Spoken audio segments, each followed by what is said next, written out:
Bibles dans le livre de Éphésiens, chapitre 5, verset 31. Si on a trouvé, on dit Amen. Ok, d'ailleurs, on n'a même pas... Oui, on a trouvé. Est-ce qu'on peut lire ensemble deux, on y va? C'est pourquoi on y va deux. Quittera son père et sa mère et s'attachera à sa femme et les deux deviendront une seule chair. Ce mystère... Ah, vous n'avez pas le mystère, on y va deux. Ce mystère est grand. Je dis cela par rapport à Christ, à l'Église. Alors, Dieu nous explique, comme je dis le dimanche passé, que Dieu nous explique que ce passage que nous lisons pour les mariages n'a pas à voir avec, ne concerne pas vraiment Adam et Ève. Il concerne Jésus, ou bien il concerne Christ et l'Église. Donc quand on parle de l'homme qui quittera son père et sa mère, s'attachera à sa femme, les deux deviendront une seule chair. Dieu est en train de parler de Christ et l'Église. Et donc l'union d'Adam et Ève représente ou bien préfigure les intentions de Dieu, de ce que Christ fera avec l'Église. Nous sommes ensemble jusque-là. Donc, il veut, cette union-là préfigure ce que Christ veut faire avec l'Église. Nous avons vu beaucoup de passages qui nous montrent l'empressement de Dieu. Donc, comment Dieu s'empresse ou bien comment il préfère cette relation ici par rapport aux autres relations. Par exemple, dans Osée, on a lu le passage qui dit « Tu m'appelleras mon mari et tu ne m'appelleras plus mon maître ». Et puis, nous voyons plus loin, Paul dit quelque chose de puissant plus loin.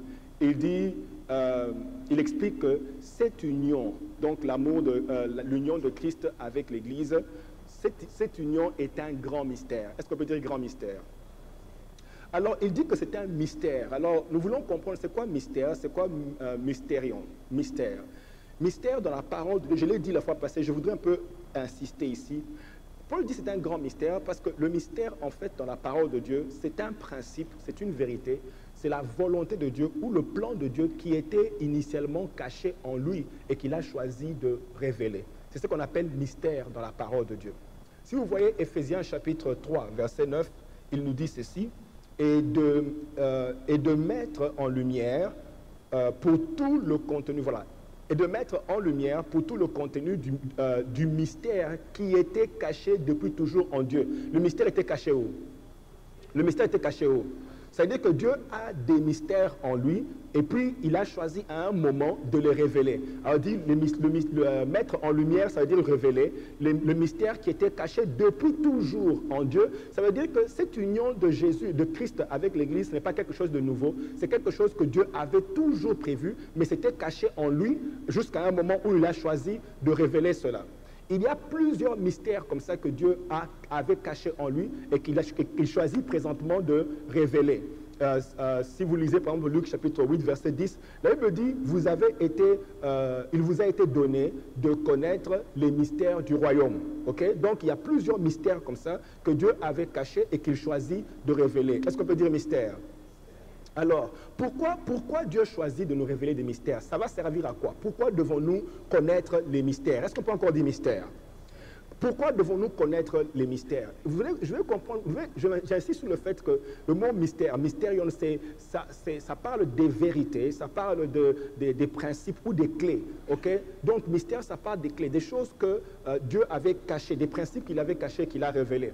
Pourquoi Dieu veut qu'on puisse comprendre ces mystères et ces clés? Vous devez comprendre que Dieu veut que tu puisses comprendre les mystères ou les clés parce que ces mystères vont nous aider à jouir de Dieu ou bien de bénéficier du royaume de Dieu. Nous sommes ensemble. Les mystères vont t'aider à jouir de Dieu, enjoy, vont t'aider à jouir de Dieu. Dis un peu jouir. Ou vont te permettre de jouir de Dieu ou de bénéficier de Dieu, de ton salut en lui. Ces mystères, dès que tu les connais, ils vont t'aider à bénéficier de Dieu et de jouir de lui et de bénéficier du royaume de Dieu. Ça va faire maintenant que, et connaissant ces mystères-là, c'est pour ça que Jésus-Christ dit à Pierre, il dit, je vous donne les clés ou les mystères, je vous donne les clés du royaume, n'est-ce pas? Les clés du royaume, c'est-à-dire les mystères du royaume. Je vous donne ces mystères-là. En fait, il nous donne ces mystères-là. Ces mystères te permettent de vraiment jouir de ta vie chrétienne. Au point où tu n'es pas un chrétien faible, chétif, misérable, confus ou médiocre. Vous voyez, il ne suffit pas seulement d'être chrétien, mais il faut que dans ta vie chrétienne, tu aies les connaissances qu'il faut pour te permettre de vivre dans la victoire. Est-ce qu'il y a des gens ici qui connaissent ce qu'on appelle nunchaku, le nunchaku des nunchaku? Vous connaissez le nunchaku? Le nunchaku. Et les gens, vous connaissez karatéka? Vous voyez les mains, les gens ils connaissent le nunchaku. Ok, good. Voilà. Y a-t-il des karatékas ici qui ont essayé ça? Oh, wow! Donc le nunchaku, vous voyez cet instrument-là, c'est un instrument de défense, ok? Donc quand tu l'as, tu peux vraiment te défendre avec. Mais si on ne t'a pas enseigné le principe de l'utiliser, au lieu que ça te défende, tu vas te faire mal avec. Vous comprenez? C'est-à-dire que dans la vie chrétienne, tu dois apprendre les principes ou les mystères qui vont t'aider à bénéficier de ta vie avec Dieu. Nous sommes ensemble jusque-là. Je voudrais insister, il faut investir dans la connaissance des mystères, la connaissance des vérités qui vont t'affranchir. Là, il me dit, vous connaîtrez la vérité et la vérité vous affranchira, vous rendra libre ou vous serez émancipé. Donc, ce n'est pas suffisant d'être chrétien, il faut avoir la connaissance des choses qui te donnent la puissance, t'ouvre l'intelligence, t'amène à un autre niveau. Est-ce que nous sommes ensemble jusque-là? Alors Dieu nous donne les mystères, nous enseigne ces mystères-là pour marcher vraiment dans la victoire. Ces principes nous rendent victorieux, ils nous ouvrent l'intelligence, nous donnent la puissance, nous font passer d'un niveau inférieur à un niveau supérieur. Bref, je dirais, si tu veux passer à un autre niveau, il faut que tu reçoives une instruction ou un mystère qui peut te faire passer à un autre niveau. Nous sommes ensemble jusque-là. Donc voilà pourquoi Dieu veut que nous puissions comprendre les mystères. Et pour revenir à ce que Paul dit, ce mystère est grand. Autrement dit, il y a plusieurs mystères, mais particulièrement le mystère de Christ et l'épouse. Ce mystère-là est grand. Est-ce que nous sommes ensemble jusque-là? Je viens de dire qu'il y a plusieurs mystères, mais Paul dit, donc parmi tous ces mystères-là, il y a un mystère qui est grand. Ouf! J'ai envie de jeter cette histoire et aller m'asseoir. Et seulement commencer à méditer sur ces bonnes choses. Non, Dieu dit, il y a beaucoup de mystères. Mais ces mystères-là ne vont pas nécessairement activer une certaine dimension. Mais il y a un mystère qui, dès que tu le reçois, il est grand, c'est que son impact, l'impact de ce qu'il va faire dans ta vie dès que tu le connais, il va t'amener à un autre niveau. Donc, il faut connaître ces mystères-là. Qui est aveugle, sinon mon serviteur? Tout ce qu'on fait, pour nous, on pense que c'est suffisant de venir s'asseoir à l'église. Ce n'est pas suffisant. Ce n'est pas suffisant. Tu sens même déjà que tu t'ennuies d'être à l'église. Parce que dès que tu sors, on va encore te gifler. Et pourtant, tu es appelé à être Dieu, comme Dieu. Il dit, n'ai-je pas dit que vous êtes de Dieu? Mais vous mourrez comme des hommes. J'ai choisi de vous faire comme moi. Et la connaissance, le manque de la connaissance. Paul dit ici, le mystère est grand, son impact, l'impact de ce ministère, la connaissance de ce ministère a un immense impact sur ta vie. Tu dois connaître ce mystère. Dis un peu un grand mystère. Alors, cette relation ici intéresse beaucoup Dieu. À cause de ce grand mystère, Dieu veut que nous puissions non seulement comprendre ce mystère, mais marcher dans la connaissance de cette vérité. J'ai expliqué la fois passée, il y a une raison pour laquelle Dieu s'intéresse à ce mystère. Ça l'intéresse parce que ce mystère ouvre une porte à une relation plus profonde qui permet à Dieu de se dévoiler complètement. Je répète, ce mystère d'abord intéresse Dieu parce que ce genre de relation, l'union de Adam, voilà, vous me suivez, l'union de Christ et l'Église, cette union-là intéresse beaucoup plus Dieu parce que cette union-là permet à Dieu de se dévoiler complètement. Il ne peut pas se dévoiler chez un serviteur. Nous sommes ensemble. Il ne peut pas aller se déshabiller chez un serviteur. Il ne peut pas le faire non plus chez un enfant. Il a besoin d'une personne qui aime le voir nu.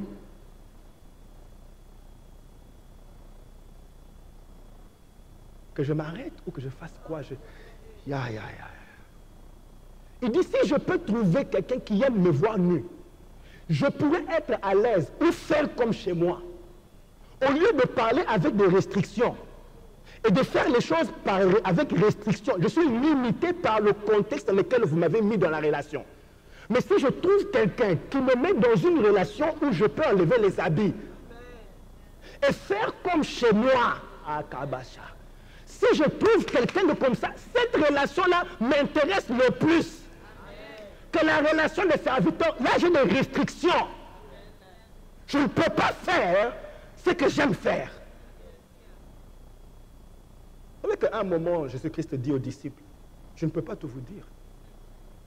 Ça veut dire qu'il est mort, il est parti avec des choses qu'il n'a pas dites.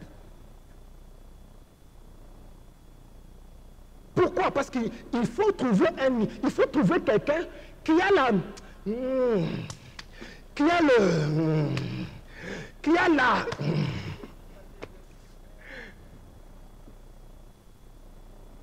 qui a la position d'accepter les choses qu'on lui présente. Et c'est pour ça que cette relation intéresse Dieu. Il est à la recherche d'une épouse. C'est-à-dire, elle peut accepter le niveau cosmo-cataclysmique de révélation et de dimension des choses. Oh Seigneur, la terre s'apprête à voir des choses qu'elle n'a jamais vues. Je répète, cette terre ici, ça là, sur la terre là, notre génération ici, s'apprête à voir des choses qu'elle n'a jamais vues. Parce que Dieu est en train de positionner l'Église en tant qu'épouse. Les choses que tu feras avec Dieu, ça n'a pas été recorded dans l'histoire avant. C'est que Dieu fera, je ne sais même pas à qui je parle là. Les choses que Dieu va faire avec toi, l'histoire ne l'a jamais connue avant.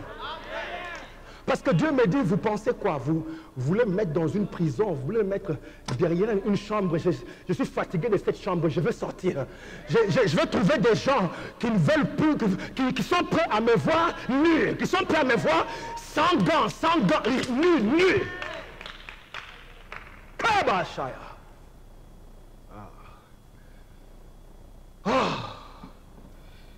Dieu explique, toujours en utilisant la relation d'Adam et Ève, il explique à quel degré il veut vraiment se révéler, à quelle dimension, à quel degré.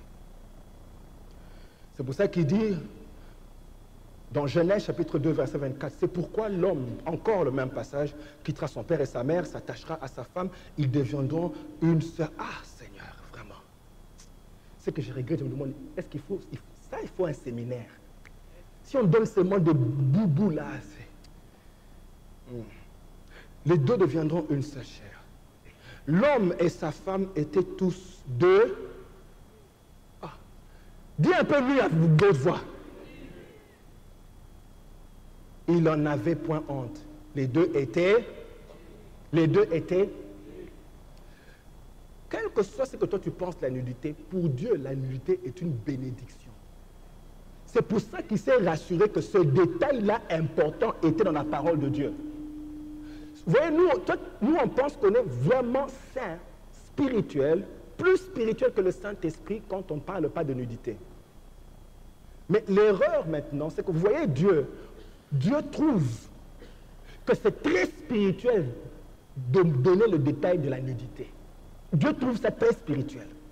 Il dit alors, nous devons comprendre le bénéfice de cette nudité pour jouir de notre relation avec Dieu. C'est-à-dire que pour jouir de Dieu, tu dois comprendre la nudité.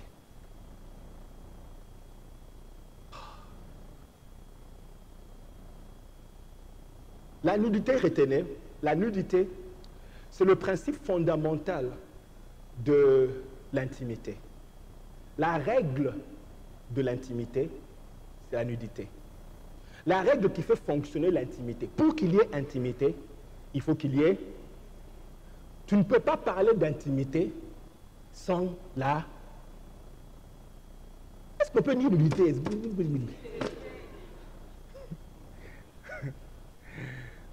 Tu ne peux pas parler de l'intimité sans parler de la nudité. Il faut qu'il y ait quoi? Pour qu'il y ait... Sans nudité, il n'y a pas. Pour avoir l'intimité, il faut quoi? Sans nudité, est-ce qu'il y a quoi? Tu as besoin d'abord de nudité pour avoir l'intimité. Alors maintenant, pour agir de Dieu, tu dois donc comprendre la puissance de la nudité. Dieu l'a inclus ici pour qu'on puisse jouir de lui. La nudité, c'est l'absence de tout voile, mur, barrière, qui t'empêche de découvrir Dieu. C'est ça la nudité. C'est quand il n'y a pas de barrière, il n'y a pas de mur, il n'y a pas de voile qui t'empêche de savourer Dieu. Jésus ne veut pas. Il ne veut pas qu'il y ait le moindre obstacle entre toi et lui. Il veut une relation sans voile. C'est ce que Dieu a toujours voulu. Dieu a toujours voulu une relation sans voile. Est-ce que nous sommes ensemble jusque-là? C'est Dieu qui a toujours voulu une relation sans voile. Il a toujours voulu être vu sans barrière. Je sais que vous allez me dire, mais est-ce qu'on peut vraiment voir Dieu? Il faut que je n'entre pas dans ça parce que c'est un débat. Moi, j'aime ces débats-là. Si on ne peut pas voir Dieu, pourquoi Jean-Baptiste pouvait décrire celui qui est assis sur le trône? Comment il pouvait le faire? Jean. L'apôtre Jean, celui de Patmos. Il dit, j'ai vu celui qui était assis. Comment lui pouvait voir et n'est pas mort? Donc si Dieu dit qu'on ne doit pas le voir et tu vas mourir, ça veut dire qu'il voulait assassiner Jean-Baptiste en se montrant à ce Jean-Baptiste. Enfin, Jean. Mais Jean n'est jamais mort. Alors, de quoi la Bible parle quand il dit c'est lui qui voit? Ok, je quitte ça. Mais vous voyez, Dieu a toujours voulu être nu. Ça lui permet d'être à l'aise. Mais c'est l'homme qui a violé le principe de l'intimité. L'homme, au lieu de rester nu, il est allé s'habiller. Il a conçu des feuilles pour se couvrir sa nudité. L'homme a violé ce que Dieu voulait. Quand Dieu l'a créé, il l'a créé sans habit. Il dit, je veux que vous vous promenez comme ça, ici. Ici, c'est comme ça. Ici, le droit d'entrer ici, là, c'est sans habit. Dieu l'a créé comme ça. L'homme, maintenant, est allé créer des feuilles de fugue et il s'est couvert et il s'est caché derrière les arbres.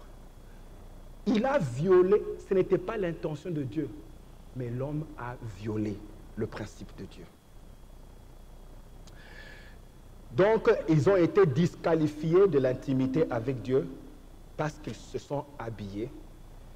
C'est pour ça qu'ils ont... Vous voyez, Dieu dit, à partir de ce moment-là, Dieu les a rejetés en dehors de sa présence. Retenez ceci. On ne peut pas voir Dieu parce que lui et nous sommes habillés. L'habillement, donc, constitue un obstacle qui nous empêche de voir Dieu. Est-ce que vous me suivez? La Bible dit dans le psaume 42, un flot appelle un autre. Un flot appelle un autre. Autrement dit, la condition du flot attire un autre flot. Est-ce que vous me suivez? Je dirais que celui qui se dévoile peut voir son alter ego. Avez-vous déjà entendu parler d'alter ego? C'est quoi? C'est lui qui est comme lui. Donc, celui qui se dévoile peut voir celui qui est comme lui. Autrement dit, plus on élève des barrières, plus on est incapable de voir Dieu. Ce n'est pas Dieu qui élève les barrières, c'est nous qui élevons les barrières. Ce n'est pas Dieu qui a mis les habits, c'est nous qui avons mis les habits, que j'appelle barrières ou obstacles. Nous sommes ensemble jusque-là. La Bible dit, soyez saints comme moi je suis saint. C'est-à-dire, si vous faites comme moi, vous pouvez être aussi avec moi. Nous sommes ensemble jusque-là. Les habits ici, pour que vous ne puissiez pas commencer à appliquer une crise, je ne veux pas que les gens puissent venir sans... Je connais des religions comme ça. Ce n'est pas, bien aimé, ce n'est pas de ça que je parle. Est-ce que ça va? Les habits ici représentent le péché. Ésaïe 59 nous dit, est-ce qu'on peut lire ensemble dans Ésaïe 59, verset 2? On y va, 2, on crie, on y va. Ok, je vais lire. Mais ce sont...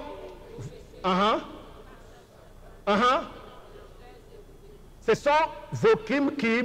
Non, ok.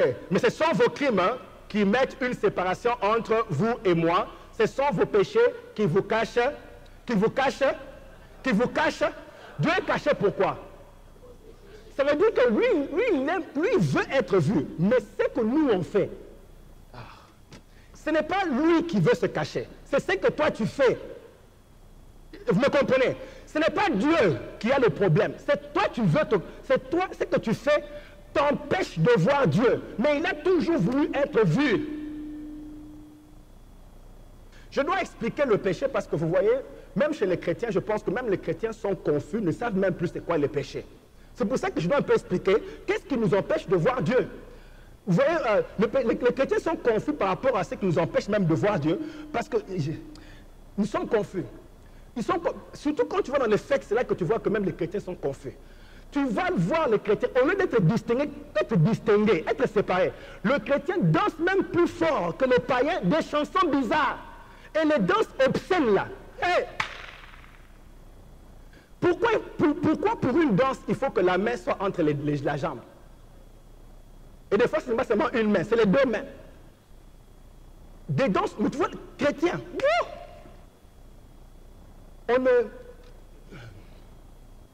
des fois, je me demande, mais où est-ce que même le chrétien apprend à danser comme ça? C'est-à-dire que vous retrouvez à la fête, au lieu d'être distingué, bien aimé, la Bible dit ceci, sortez du milieu d'eux et je vous accueillerai. Mais il ne faut pas faire comme eux. Il ne faut pas les fuir, mais il ne faut pas faire ce qu'eux ils font. Si vous ne faites pas ce qu'ils font, moi je vais vous accueillir. Mais vous allez vous retrouver là-bas, vous n'êtes pas différents. Non, vous n'êtes pas différents. Quelle confusion. Les mêmes là voient à l'église, car il est glorieux. Et dès qu'on voit à la fête, les mêmes là. Je me dis, c'est quel genre de chrétien que nous sommes? Quand tu sors, on ne sait pas qui tu es. Sous-marin, non pas sous-marin, caméléon, undercover. Oh. Dieu a dit, soyez saints, moi je suis saint. Je sais, ça veut dire que je suis séparé. Je ne fais pas ce que le monde fait. Toi, tu dois me ressembler. Mais toi, tu es comme le monde. Dès qu'on sort d'ici, on ne sait plus qui est chrétien. We're making people confused. Les gens sont confus quand ils te regardent. Ils sont confus quand ils te regardent. Ils disent, maintenant Jésus, où allons-nous nous trouver? Qui nous montrera Jésus? Les mêmes ici, les mains levées. Ici, dès qu'on va à la fête, on ne sait plus ce qui... Des chrétiens confus. Confus. Oh, que Dieu nous aide. La Bible dit, sans la sanctification, personne ne verra Dieu. C'est la sanctification qui te rend nu pour voir Dieu. Parce que lui-même est nu, lui-même est sanctifié. Il dit, je suis sanctifié, toi aussi, sanctifie-toi. Je répète, Dieu est sanctifié, toi aussi, sanctifie-toi. Ça me fait mal, je vais dans les fêtes, tu vois les gens comment ils sont. Même comment ils sont habillés, c'est choquant. Ah, bonjour pasteur. Quand tu sortais là, est-ce que c'est pour les pasteurs que tu t'es habillé? Laisse la jupe là où elle est. Pourquoi il faut me saluer? Bonjour. Tu descends devant, ça descend derrière.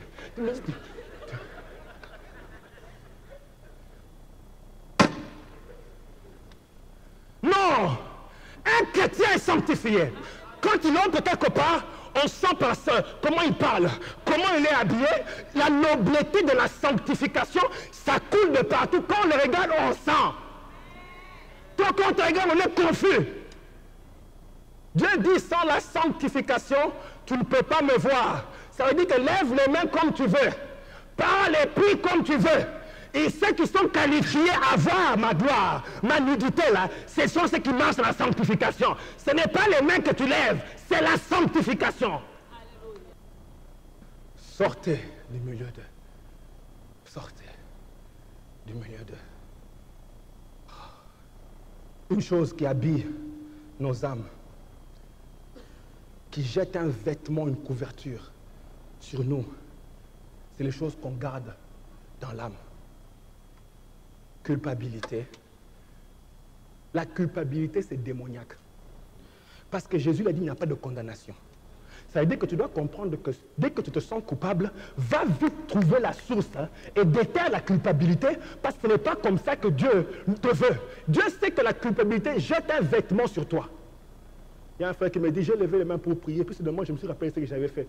Et seulement senti que je ne peux plus continuer. Mais c'est normal, la culpabilité a mis un bloc sur toi. Tu ne peux plus voir Dieu, la culpabilité. Bien aimé, le problème que nous avons, c'est qu'on refuse de faire ce que nous demande de faire et on traîne la culpabilité de pendant longtemps. Dieu dit à Caïn, le péché est à ta porte. Demande sur le, pourquoi il faut rester comme ça? Caïn non refuse et il parle et il dit, ah, tu m'as rejeté loin de toi, tu m'as rejeté loin de toi. Mais c'est parce que tu n'as pas, tu dois seulement confesser, tu dois seulement te repentir. Et Dieu enlève là, Dieu ne te garde, Dieu ne va pas te garder coupable. Ne traîne pas le mal pendant longtemps, n'attends pas. S'il faut demander pardon à quelqu'un, va maintenant te dire pardonne-moi. Moi j'ai envie de rester connecté à Dieu. Nous laissons trop les gens nous empêcher d'aller vers Dieu. Bien aimé, toutes ces choses-là ne sont pas plus importantes que la relation que tu as avec Dieu. Ça, c'est plus important. Si tu sens que ça t'empêche de voir Dieu, fixe it real quick, arrange ça vite et continue la vie avec Dieu. L'intimité avec Dieu est plus important. C'est plus important. S'il faut demander pardon, demande pardon. La Bible me dit ne va pas dormir avec la colère. Pourquoi tu dors? Ah, Seigneur, tu vas dormir. Des fois, je me demande, avec l'onction que nous avons là, qu'on dit qu'on a, comment tu arrives à fermer le visage de la manière dont tu le fais?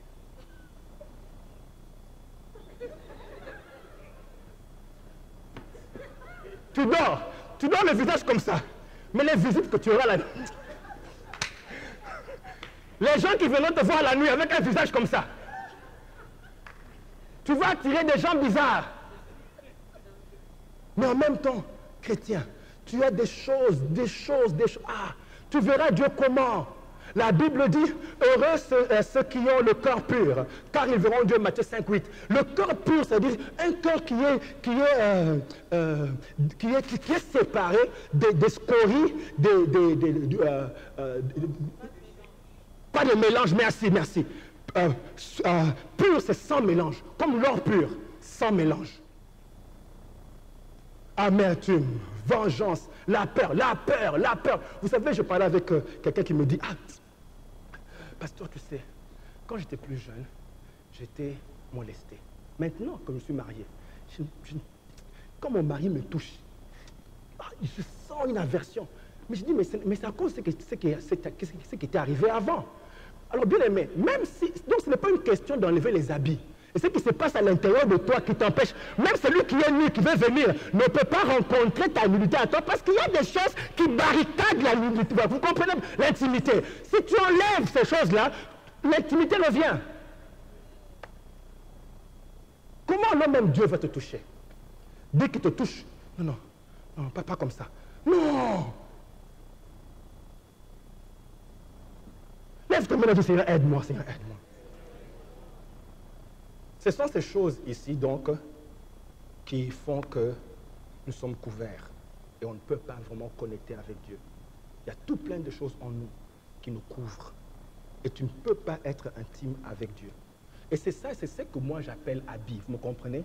J'insiste sur ça, ce n'est pas les habits, vêtements ici.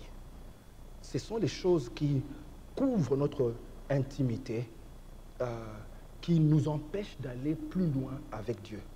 Mais je bénis le Seigneur parce que ces choses-là, Dieu confronte ces choses dans cette génération. Parce que Dieu veut enlever ces choses ici. La Bible dit, il veut nous sanctifier, dans Éphésiens 5, 26, nous sanctifier par la parole, après nous avoir purifiés par le baptême d'eau, afin de faire paraître devant lui une église sans tache, ni ride, ni rien de semblable, mais sainte et... Donc Dieu, dans cette période, est en train d'enlever les scories, toutes les choses là qui sont en nous. Il est en train de déterrer, mets un peu ta main, c'est un déterre. Il est en train de déterrer ces choses en nous. Dieu ne veut pas que tu sois blanchi à l'extérieur. Il veut qu'à l'intérieur, tu sois blanchi. Que Dieu aille à l'intérieur, que Seigneur va à l'intérieur. Dis Seigneur, va à l'intérieur. Déracine et déterre. Au nom de Jésus. Dis encore au nom de Jésus. Dis un peu au nom de Jésus. Dis un bon au nom de Jésus. Dis encore un bon au nom de Jésus. Que Dieu vous bénisse. Que Dieu vous bénisse. Est-ce que vous bénissez le Seigneur? Est-ce que vous encore bien acclamer le Seigneur?